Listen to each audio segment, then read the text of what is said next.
औरत का फैसला। नैतिक मूल्यों से ये कहानी भले ही आपको इंसाफ करती ना दिखे, लेकिन जिम्मेदारियों की नजर से देखेंगे तो शायद कुछ समझ में आए। ये क्या है बहू, सुबह से घर का काम करती रहती है, फिर ऑफिस जाती है और बच्चों में लगी रहती है। अरे ऑफिस क्यों नहीं छोड़ देती, या फिर घर के लिए कोई नौकरानी रख ले। कैसी बात कर रही है माँ, जानती तो है ना अभी इनके ऊपर कितना लोन है। थोड़ा ही सही मदद कर देती हूँ तो अच्छा लगता है, और अभी उनको मेरे पैसे की जरूरत भी तो है। सुधा चंदर को बचपन से प्यार करती थी। एक ही मोहल्ले में खेल कूद कर बड़े हुए दोनों। जहाँ सुधा संपन्न परिवार से थी तो वहीं चंदर का परिवार आर्थिक परेशानियों से जूझता ही रहा, लेकिन सुधा की जिद के आगे किसी की नहीं चली। सुधा कल ऑफिस जल्दी जाना है और 2 दिन के लिए गुजरात ऑफिस के काम से भी जाना होगा। अरे कैसी बात कर रहा है बेटा, बहू को अगले महीने बच्चा होने वाला है, इस वक्त तो उसके साथ रहे। अरे कोई बात नहीं ना माँ, उनको जरूरी काम होगा, वरना मेरा चंदर ऐसे वक्त में मुझे छोड़कर कभी नहीं जाता। चंदर सुबह घर से निकलता तो आधी रात को घर में घुसता, वो भी शराब के नशे में। चंदर की माँ उसे खूब समझाती। अरे माँ, देख रही हो ना कितना कर्जा है सर पर, काम करना पड़ता है, दिन रात काम नहीं करूँगा तो घर कैसे चलेगा। अरे लेकिन बहू को भी तो देख लिया कर, इस हालत में भी घर का बाहर का सारा काम करती है। चंदर तो जैसे माँ की बात सुनकर भी अनसुना कर देता है। ऑफिस के बाद चंदर का फोन माँ के पास आता है। माँ, वो ऑफिस के काम से आज रात के लिए पास के शहर के ऑफिस जाना पड़ रहा है, कल सुबह आ जाऊंगा। सुधा रात को कमरे में सो रही होती है कि उसके पेट में दर्द होता है। सुधा चंदर को वीडियो कॉल करती है। इनको फोन कर लो, शायद कुछ आराम मिले।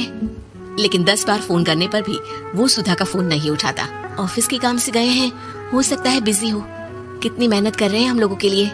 सुधा सो तो जाती है, लेकिन अकेले उसे कमरे में डर लगता है। अगले रोज चंदर घर आता है, जहाँ सुधा ऑफिस जाने के लिए तैयार हो रही थी। तुम आज भी ऑफिस जाओगे? कल रात भर तो ड्यूटी की है, थक जाओगे, छुट्टी ले लो ना।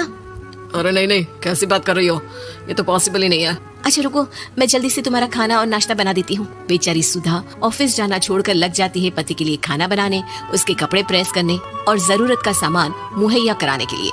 हो सके तो रात की ड्यूटी मत लिया करो ना, मुझे बहुत डर लगता है। अरे यार क्या है, तुम तो ऐसे बिहेव कर रही हो कि तुम ही अकेली हो जिसे बच्चा होने वाला है। इतने लोगों के पति जो काम के सिलसिले में बाहर होते हैं, उनका क्या?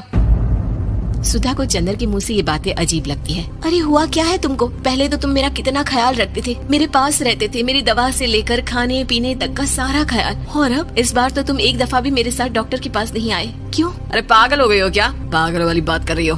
काम धंधा देखो या फिर तुम्हें लेकर टहलता फिरूं। और मुझे शुक्रवार की रात को काम से निकलना है, सोमवार आऊंगा। सुधा को समझ में नहीं आता कि क्यों अचानक से चंदर को फील्ड का काम मिल गया है। लेकिन एक दिन, सुधा, मैं और चंदर जरा एक रिश्तेदार के घर जा रहे हैं, तुम भी तैयार हो जाओ, घर में अकेली कैसी रहोगी? अरे नहीं, इस हालत में इसे लेकर जाना ठीक नहीं है। अरे लेकिन मैं ऑफिस भी तो जाती हूँ, फिर घर में अकेले। चंदर उसकी कोई बात नहीं सुनता। वो सीधा कार निकाल कर माँ को लेकर चला जाता है। सुधा घर के काम में लग जाती है कि अचानक उसकी नजर चंदर के बैग पर पड़ती है, जिसमें कागज दिखाई देता है।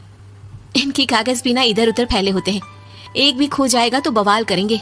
लेकिन जैसे ही सुधा वो कागज खोल कर देखती है तो वो सदमे में आ जाती है। दरअसल वो कागज नहीं, बल्कि चंदर और उसके ऑफिस में काम करने वाली लड़की चांदनी की गोवा की टिकट होती है। सुधा चंदर के बैग को खोल कर देखती है तो उसे होटल के बिल से लेकर महंगे गिफ्ट्स और दूसरे शहरों के टिकट मिलते हैं। सुधा को समझते देर नहीं लगती कि उसका पति किसी और लड़की के साथ है। चंदर के आने पर सुधा उससे बात करती है। अरे नहीं, ऐसा कुछ नहीं है, तुमको गलत फहमी हो गई है। लेकिन जब सुधा के सवाल तीखे हो जाते हैं तो चंदर को अपनी गलती माननी पड़ती है और वो सुधा से माफी मांग लेता है। सुधा फैसला कर लेती है कि वो चंदर को छोड़ देगी। बच्चे और सामान को लेकर वो घर से निकल ही रही होती है कि सास उसे रोकती है।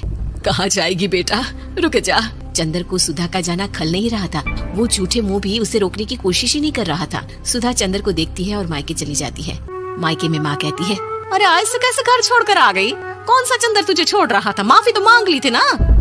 देखो बेटा, बेटी डोली में जाती है और अर्थी में ही निकलती है। पर पापा, मेरा आत्मसम्मान, उसका क्या? आपने मुझे पढ़ाया लिखाया है, इस लायक बनाया कि मैं खुद का खर्चा उठा सकूं, बेटी को पढ़ा सकूं, एक अच्छा जीवन पाऊं। अरे लेकिन पति की जरूरत तो होती है ना सुधा दीदी, और अगर आपको नहीं है तो इस बच्ची का सोचो जो अपने पिता से इस कदर जुड़ी है। आने वाले बच्चे की सोचो जिसके आने से पहले ही आपने पिता का प्यार से दूर करने की सोच ली। सुधा फोन देखती है, लेकिन चंदर का कोई कॉल नहीं होता। वो समझ नहीं पाती कि अपने आत्मसम्मान के बारे में सोचे या बच्चों के बारे में। मम्मी, हम नाना नानी के घर से दादी और पापा के पास कब जाएंगे? नहीं जाएंगे बेटा, अब यहीं रहेंगे। नहीं मम्मी, मैं पापा के पास जाऊंगी। मुझे दादी के साथ रहना है। और मेरे साथ? हाँ, आपके साथ भी तो, सबके साथ माँ। देखो सुधा दीदी, आपके सर पर पिता का साया होना जरूरी होता है।